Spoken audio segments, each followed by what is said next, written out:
देश विदेश के रोचक समाचारों की प्रस्तुति करें।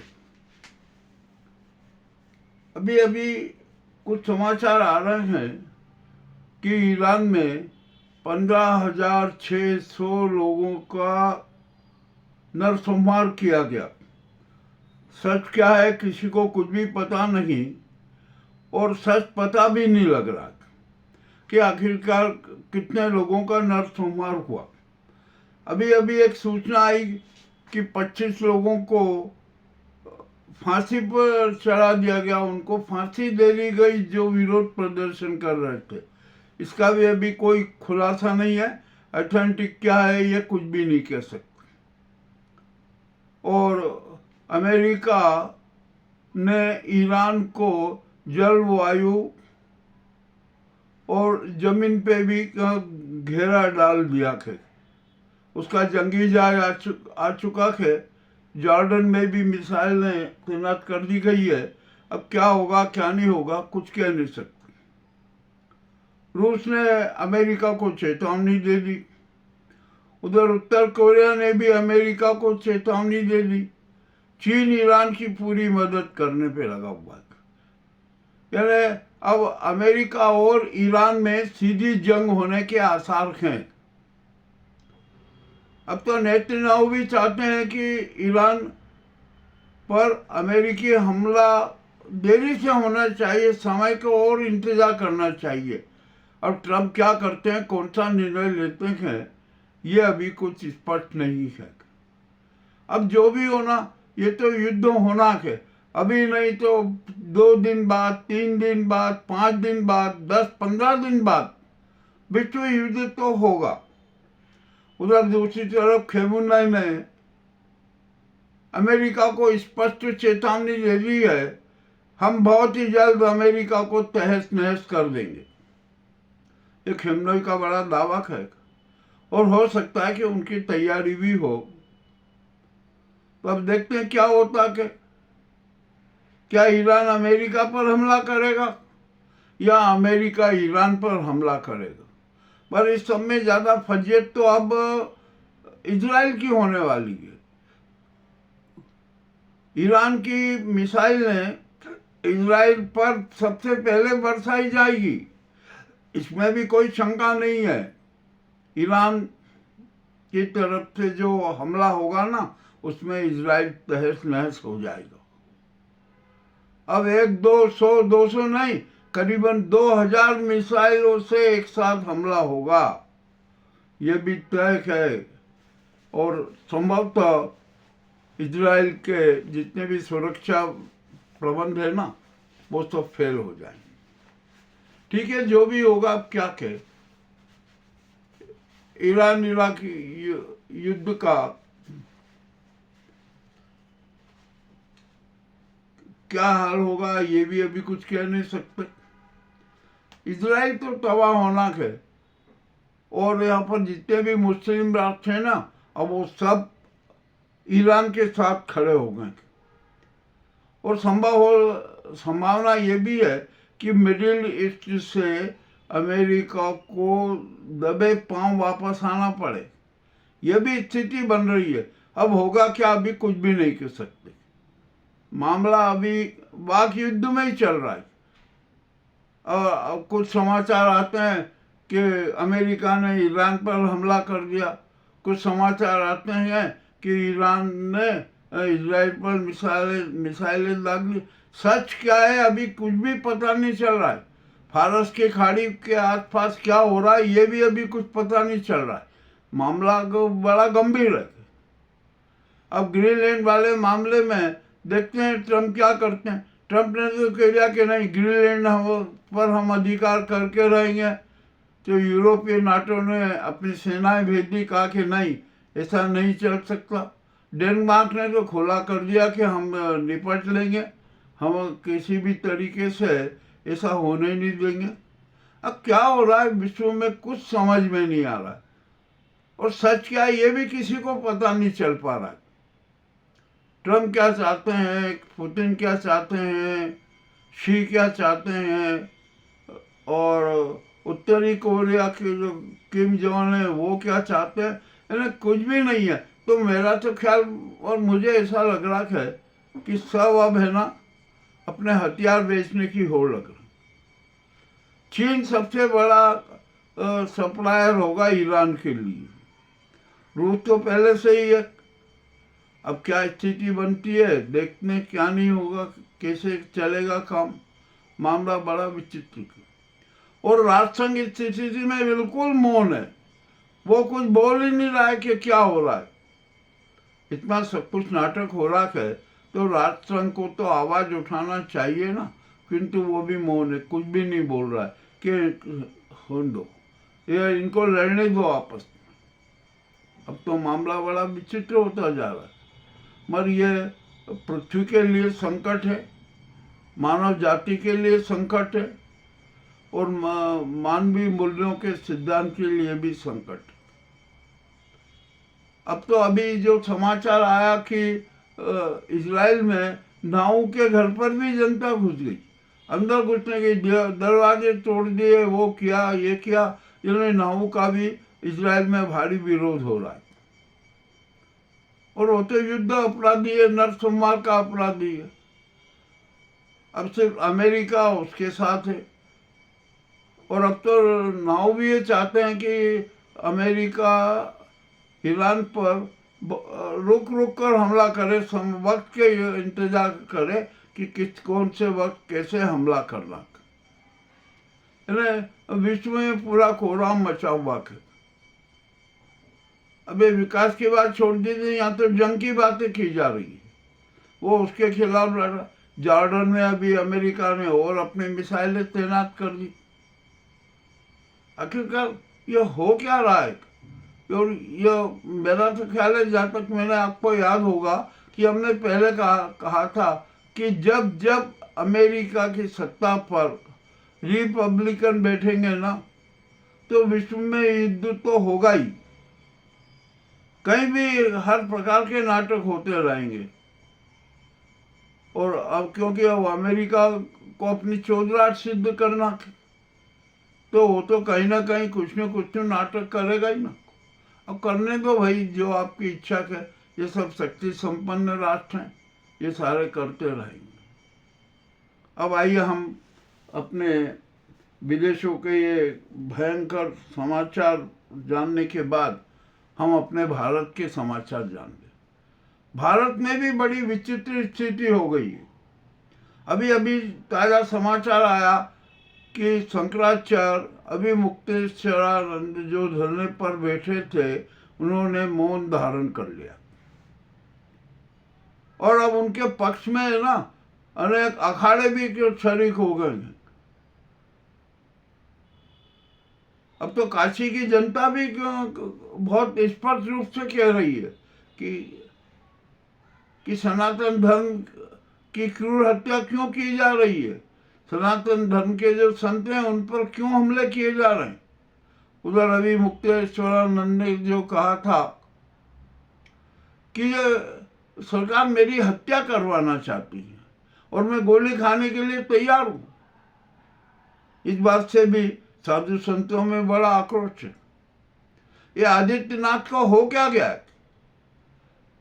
आदित्यनाथ अपनी राजनीति थोपने के लिए, अपने स्वार्थ, सत्तावादी स्वार्थ सिद्ध करने के लिए क्या क्या नाटक कर रहे हैं। जो प्रयाग में जो हो रहा है ना, वो बड़ा अच्छा नहीं है, सनातन धर्म के खिलाफ है। यदि आप शंकराचार्य पर हमला करवा देते हो, उनकी हत्या करने का षड्यंत्र कर सकते हो, तो ये देश की जनता आग उगलने लग जाएगी, देश जलने लग जाएगा। और अब तो साधु संत भी नाराज हो गए। उन्होंने तो यहाँ तक कह दिया कि ये जो आदित्यनाथ नाटक कर रहे हैं ना, ये अच्छा नहीं है। एक काशी के कोई नागरिक हैं, उन्होंने जो अपना वीडियो जो जारी किया था मूर्ति तोड़ने का, तो वहाँ के अफसरों ने कहा कि नहीं नहीं, कोई मूर्ति यहाँ टूटी नहीं है, ये तो AI से बनी मूर्तियाँ। अरे भैया, वो तो बहुत पहले वो कर चुका है कि मूर्तियाँ तोड़ी जा रही है काशी में। तो अब आखिरकार होगा क्या? और उसने तो यहाँ तक कह दिया कि यदि मेरा जो वीडियो है, जो मैंने सच उजागर किया है ना, सच सबके सामने रखा है ना, वो एआई से बना हुआ हो, तो मुझे फांसी पर लटका दिया जाए, मुझे फांसी की सजा दे दी जाए। अब इतना स्पष्ट तो कोई बोलेगा नहीं। और ये एआई का जो नाटक है ना, ये अप्सरसाओं का नाटक है अपने आप को बचाने के लिए। अब शंकराचार्य ने मौन धारण कर लिया। अब सच, अब कौन बोलेंगे, कब क्या होगा। और अब तो जनता आपकी कहने लगी कि इस आदित्यनाथ को पद से हटाना चाहिए। यदि नहीं हटाया गया तो साधु संत भी सड़कों पर उतर आएंगे। अरे यही साधु संत तो इस नाजी सरकार के पक्ष में थे ना, अब वही साधु संत उसके विरोध में खड़े हो रहे हैं। तो कुल मिलाकर स्थिति बड़ी विचित्र है। सच तो यह है कि सनातन धर्म पर हमले हो रहे हैं, क्रूर हमले हो रहे हैं। सनातन धर्म के खिलाफ षड्यंत्र रचा जा रहा है। क्यों रचा जा रहा है? ये जो नाजी गैंग का हिंदूवादी जो हिंदू धर्म है ना, वो थोपने के लिए। मामला तो बड़ा गंभीर होता जा रहा है। अब क्या किया जाए, कौन इसके खिलाफ लड़ेगा? मगर देश की 147 करोड़ जनता को ये समझ में आ गया है कि जो ये नाजी सरकार है ना, और उसके जो सहयोगी हैं, ये राष्ट्र के रक्षक नहीं है। ये राष्ट्र को तोड़ना चाहते हैं, ये देश में कोहराम मचाना चाहते हैं, ये देश में गृह युद्ध करना चाहते हैं, और बड़े बड़े विचित्र नाटक हो रहे हैं। एक निजी घर है, उसमें 10-15 मुस्लिम लोग नमाज पढ़ रहे थे। किसी ने शिकायत कर दी कि अरे ये यहाँ पर बड़ा विचित्र नाटक हो रहा है, यहाँ पर कुछ अशुभ की आशंका है। पुलिस ने आओ दिखाने था, और जो उस एक निजी मकान में नमाज पढ़ रहे थे ना, उन लोगों को गिरफ्तार कर लिया। वो उसका अपना मकान है, और मामला बड़ा विचित्र हो गया, कर लिया गिरफ्तार। तो आखिरकार क्या होगा? अब ये क्या हो रहा है देश में? इस धर्म के नाम पर कितने नाटकबाजी की हो रही है। हिंदुत्व के नाम पर किस प्रकार के खेले हो रहे हैं। मामला तो बड़ा गड़बड़ रहा है। और अंधविश्वास तो इतना फैल गया है कि जिसकी कोई सीमा नहीं। एक श्वान कुछ शिवलिंग के उधर के चक्कर लगा रहा था, तो क्या कोई बीमारी से ग्रस्त हो गया था, वो तड़प रहा था, उसको न जाने विचलितता की स्थिति आ गई थी, और वो इधर से उधर एक ही दिशा में बार बार घूम रहा था। तो वही के जो अंध भक्त है ना, अंधविश्वासी भक्त है, उन्होंने कहा कि अरे ये भैरव का अवतार आ गया, भैरव अवतरित हो गए, वे यहाँ पर परिक्रमा कर रहे हैं। और कुछ लंबे समय बाद जब वो श्वान थका ना, सो गया, तो उस पर अच्छे गद्दे डाल दिए, वो कर दिया, ये कर दिया, बोला आप भैरव विश्राम कर रहे हैं। अरे यार, अंधविश्वास की भी सीमा होती है। कितना अंधविश्वास करोगे? ये अंधविश्वास की मूर्खता करना हमें बंद करना पड़ेगा। अच्छी बात नहीं है ये। हम अंधविश्वास में क्या क्या नहीं कर रहे हैं। और मुझे तो एक बात समझ में आ गई कि ये अंधविश्वास है ना, अति रोचक स्थिति में हो गया। और अंधविश्वास को जो धनखोर चोरों ने अपना व्यवसाय बना लिया। अब कुछ भी नाटक करो, धार्मिक नाटक कहीं भी कर दो, तो अंधविश्वासी है ना, वहां पर पूजा करने लग जाएंगे, भारी धन चढ़ाने लग जाएंगे, न जाने क्या क्या करने लग जाएंगे, हनुमान चालीसा पढ़ने लग जाएंगे, कौन सा पाठ करने लग जाएंगे, सुंदरकांड करने लग जाएंगे अंधविश्वासी लोग। ऐसा एक अभी जो बहुत जगह देखने में आया, एक ने कहा कि अरे इसे जनता को मूर्ख बनाए, तो उसने 2-3 दिन पहले एक जो मूर्ति को जमीन में गाड़ दी और प्रचारित करने लगे कि मुझे भगवान ने स्वप्न दिया है कि वहाँ पर वो मूर्ति के रूप में सामने आएंगे। 3-4 दिन ये पूरी अफवाह फैलाती रही और जो एक निश्चित जो समय दिया था वहाँ पर मूर्ति जो उसने जो मंगवाई थी ना बाजार से वो प्रकट हो गई।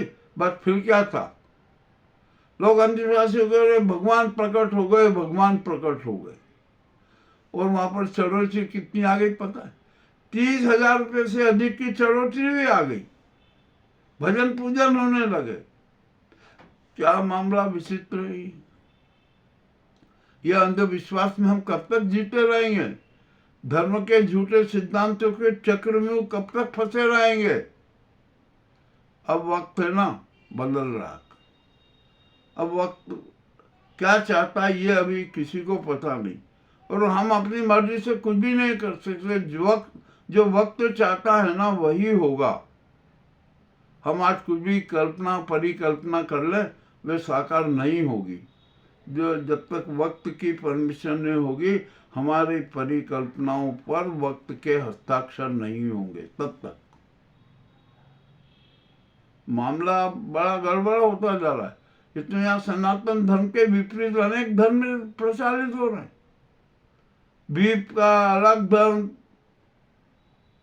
बजरंग दल का अलग धर्म, साधु संतों का अलग धर्म, संघ का अपना अलग धर्म और सब सनातन धर्म से विमुख।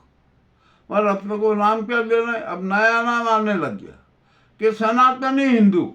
अरे भैया सनातनी हिंदू क्या, सनातन का धर्मी तो समूचा विश्व गए। हर मानव को सनातन धर्मी है क्योंकि सनातन धर्म में उसके जो मूल सिद्धांत हैं वे मानवतावादी हैं, आस्थावादी हैं, सर्व सम्मानक हैं, लोक कल्याण की भावना करते हैं, प्राणी मात्र के कल्याण की बात करते हैं। ये सब कुछ होता है। वसुधैव कुटुंबकम में विश्वास रखते हैं। तो ऐसा सनातन धर्म और उसके जो मूल सिद्धांतों की तो हत्या करो और अपना अपना निजी धर्म थोपने का करो। और निजी धर्म का आधार भी क्या है? अंधविश्वास। अंधविश्वास जैसी मूर्तियां हम प्रतिपल करते नजर आ रहे हैं। अरे अपना आत्मदर्शन कर लो, आत्मचिंतन कर लो। वही सबसे बड़ी ईश्वर की आराधना, ईश्वर की उपासना है। यदि आत्मदर्शन कर लिया, आत्मचिंतन कर लिया ना तो हमें अपना सच सामने नजर आ जाएगा। अब क्या किया जाए? यहाँ पर कोई कुछ सोचने समझने कोई तैयार नहीं। और हमारे देश की तो हालात इतने खराब हो गए हैं, इतने खराब हो गए हैं कि हद से ज्यादा बहुआयामी अराजकता विद्यमान है। संविधान की क्रूर हत्या करने के प्रयास जारी हैं। देश में हिंसक गृह युद्ध फैलाने का नाटक किया जा रहा है। इवेंट भी शुरू हो गए। आखिरकार ये हो क्या रहा है? कौन करवा रहा है? इस पर भी तो गंभीरता से सोचना पड़ेगा ना कि जो सत्ता सुंदरी को अपना गुलाम बनाए रखना चाहता